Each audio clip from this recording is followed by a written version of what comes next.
Welcome to Chillin' 101. We hope this video helps. You start by preparing.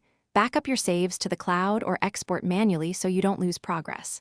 Once done, sign in with the Microsoft account tied to the console. This preserves game licenses and profiles.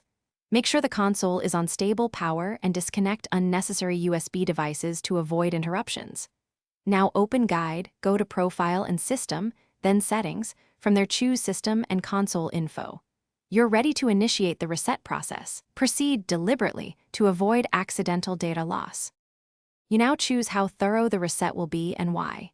Select Console Info, then Reset Console. You'll see two main options. If you want a clean slate and to resolve firmware or software corruption, pick Reset and remove everything. If you need to keep installed games and apps to save re-download time, pick Reset and keep My Games and Apps. Confirm the choice. This prevents accidental wipes.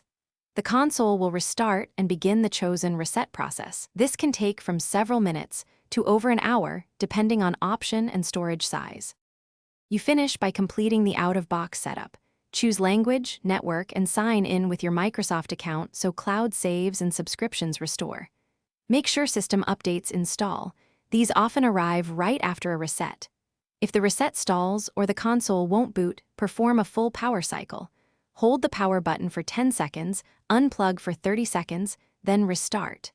If sign-in or networking fails after setup, run the Xbox network diagnostics and recheck router settings.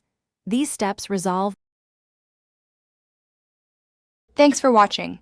Consider subscribing if we helped you.